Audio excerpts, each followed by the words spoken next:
I should not be coming here as budget chair to convince Kenyans how the economy is growing. It is the Kenyan people who should be telling me the economy is growing.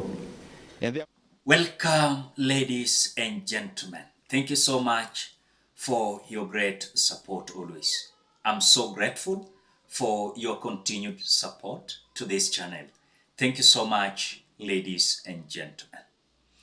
Now, inaonekana is like the UDA bottom-up economy is not working. The bottom-up economy model is not working at all. Ndindi NYORO is the chairperson of Budget Committee in the National Assembly. You saw earlier on, before 2024, I think 2023, when William RUTO used to praise Ndindi NYORO as a very sharp young man who was leading the Budget Committee in the National Assembly, that was having clear mind, and even he came out adding the economic advisor, David Ndindi, as those who are going to enable him to implement the bottom-up economy model. But now, Ndindi NYORO is coming out to scare William RUTO. And Ndindi NYORO is saying, it is not his duty. It is not his duty to come out and tell Kenyans how the economy is thriving. You know, it is Kenyans who should come out and tell them that the Kenyan economy is thriving, and they are feeling the positivity towards the economic model they are imposing to Kenyans. I want you to listen to Ndindi NYORO. Remember, as you listen to Ndindi NYORO, he is among those 13 individuals whom William RUTO is planning to kick out from those committees in the National Assembly. They will not believe. So Ndindi NYORO has started to be, again, a truthful man. You know, I want you to listen to him. But before we do that, ladies and gentlemen, as we always do, ensure you like the video. When you like the video, you automatically support the work that I'm doing in this channel, because sometimes you watch and you forget liking the video. So this is just a reminder. As you watch, ensure you like the video. Thank you so much for that like. Let us listen to Ndindi NYORO. I should not be coming here as budget chair to convince Kenyans how the economy is growing. It is the Kenyan people who should be telling me the economy is growing. And therefore that calls upon us, all of us in this hall, that all the policies that we make must advance an egalitarian society, must promote equality and equity, so that even as the economy grows, it should not be growing in such a forum. It should be growing in the pockets of the Kenyan people, and I think that is a component of making sure our resources are well distributed. Now, Kenyans, remember when Kindiki Kithure was being sworn in the other day, William RUTO said that he was a lone ranger in executive. And so no one was helping him to spearhead the agenda of bottom-up economy. And so he was happy that Kindiki Kithure is going to assist him spearhead that narrative.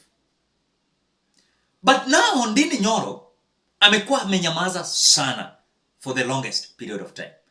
Since the impeachment motion was tabled before the National Assembly, Ndindi NYORO was not there. He never voted for that. Again, when the members of parliament voted for the impeachment of Rigathi Gachagua, Ndindi NYORO was not there. When this was directed to the Senate Assembly, Ndindi NYORO was not there. He was not there. Now he's come back with clear mindset that it is not his duty to convince Kenyans that the economy is thriving. It is Kenyans who should come out and tell them that we are benefiting from this economic model. you can clearly understand the trajectory of Ndindi Nyoro towards that position he is occupying. You know? Remember, he's telling those who are in that forum that let us not portray that the economy of the Republic of Kenya is thriving in this hall. Let us feel this economy thriving in Kenya by these Kenyans coming out to say we are benefiting, not us coming out to force them that we have done this and this and this, yet it is not there. In other words, the motive and the message of Ndindi Nyoro is very clear. He is no longer going to be part and parcel of a team of William Ruto who will come out to force Kenyans that we've done this, there's nothing they have done. We have done this, nothing they have done. So Ndindi Nyoro is like coming out to distance himself already behind the scene from the hook of mess of William Ruto's Kenya Kwanza government. And I'm telling you, come 2027, Ndindi Nyoro will be those among individuals who will be spearheading their own political agenda. Because for now, they are being accused to be not the, of course, not wamekuwa si wana support the agenda of removing Rigathi Gachagua. So we are being told among 13 individuals who are to be removed in the office of those housing committee. Remember, Ndindi Nyoro is the head and the chair of budget committee in the National Assembly. So you can clearly understand the trajectory that Ndindi Nyoro is trying to bring on board. It is very clear. So this time around, William Ruto will find himself and Kindiki Kithure alone. Because now everyone is distancing themselves. The other day, Millicent Omanga was appointed. But Millicent Omanga declined. You want to tell me those leaders are not understanding whatever is happening?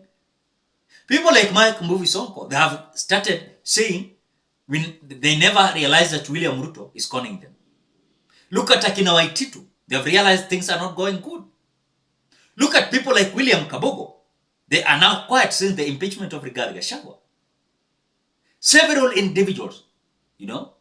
But again, I know some individuals might not understand this. But Ndindi Nyoro's trajectory is very clear.